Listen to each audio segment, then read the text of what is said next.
और भगवान यदि आपको समृद्धि दे, मैं आपको कहता हूं आपके अधिकार में आए, तो सनातन धर्म के कोई संत, महंत, कोई ब्राह्मण, कोई भी हो, किसी भी कारण से षड्यंत्र का भागी न बने।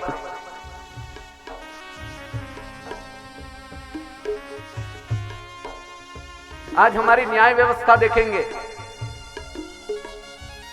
मैं कहना चाहूंगा संत श्री आशाराम बापू के बारे में। जब सनातन धर्म को कोई पूछता ही नहीं था, कोई जानता नहीं था, चैतन्य महाप्रभु के बाद हरि ओम का डंका नाद ब्रह्म जिसने छेड़ा है, आज ऐसे संत किसी सनातन राजतंत्र के द्वारा उनके शासन काल में 12-12 वर्ष से पीड़ित हो रहे हैं। और वही राजतंत्र के अग्रगणी कुछ वर्ष पूर्व उन्हीं से आशीर्वाद लेने उसी व्यासपीठ पर जाया करते थे।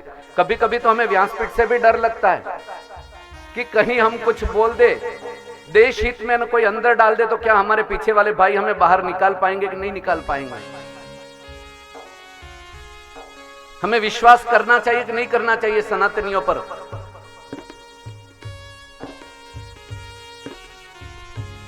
जहां पर देश में एक और सांता क्लॉज नाम के जोकर का प्रचार प्रसार हो रहा था, हमारे भारत के युवाओं को जोकर बनाने की व्यवस्था हो रही थी, उस समय में किसी संत ने, किसी महंत ने तुलसी पूजन का डंका, तुलसी पूजन का उस दिन को आयोजन रखा।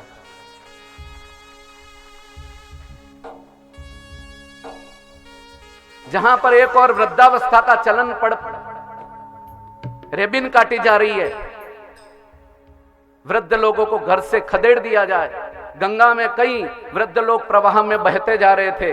ऐसे में किसी एक संत ने 14 फरवरी मातृ पितृ पूजन दिवस मनाया।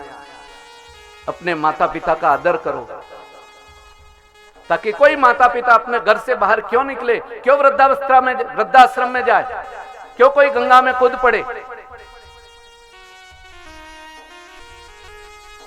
आज 5-5 वर्ष का राजतंत्र का क्रम बदलता रहा, आशीर्वाद लेते रहे, और आज ऐसे संत बंदी गृह में है, जेल में है।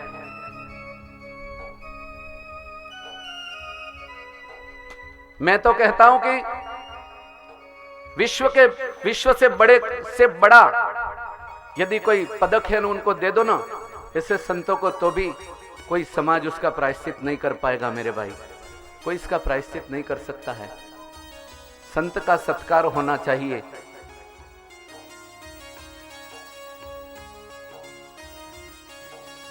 मैं तो कहता हूं हमें कहना पड़ रहा है विवश होकर कि हमें हमारी न्यायपालिका पर पूरा भरोसा है। मैं भी कहता हूं मुझे पूरा भरोसा हो, लेकिन हमारे न्यायपालिका में पारदर्शिता आनी चाहिए, जिसमें विदुर नीति, चाणक्य नीति और मनुस्मृति जैसे ग्रंथ होने चाहिए, जिससे ऐसे संत कभी बंदी गृह में विवश होकर न पड़े रहे। उनके यह जो महापुरुष जो अंदर पड़े ना भाई, वे वेद व्यास स्वरूप है आशाराम बापू, और उनके सुपुत्र शुकदेव स्वरूप है। ऐसे संतों को अंदर डाल के कहां तक हम राम राज्य ले आएंगे। हम क्या सोचते हैं, ये इनकी समस्या है।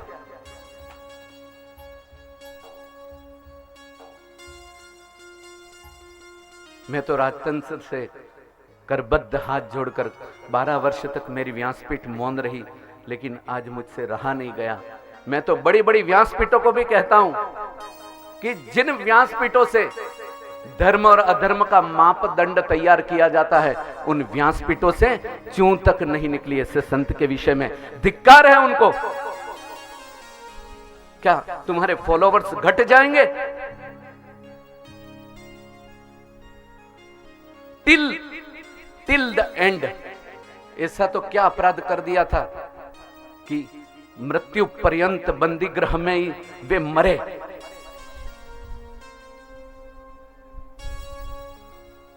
खाली 0 FIR में, जब तक जीवित है तब तक जेल में ही मरे। ये हमारी न्यायपालिका, मुझे भी पूरा विश्वास है। मैं व्यासपीठ से कहता हूं कि मुझे मेरे न्याय तंत्र पर पूरा विश्वास है। ऐसे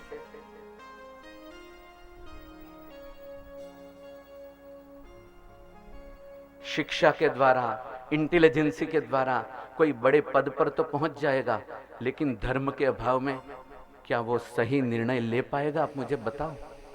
हाँ, जिसके जीवन में धर्म नहीं है, खाली कोरी विद्या है, कोरे शास्त्र है,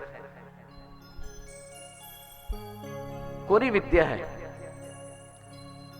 इंटेलिजेंसी है, मैं तो निवेदन करता हूं व्यासपीठ से कि रामलला को बाहर तंबू में से मंदिर में लाने से पहले ऐसे संतों को आगे आना चाहिए और ऐसे महापुरुष को बाहर लाकर उनके कर कमलों द्वारा रामलला अयोध्या में आने चाहिए। मेरा विनम्र निवेदन है। व्यासपीठ सच नहीं बोलेगी तो कौन बोलेगा? जिस राष्ट्र में कवि और प्रवक्ता ये दो चुप हो जाते हैं, उस राष्ट्र का पतन हो जाता है।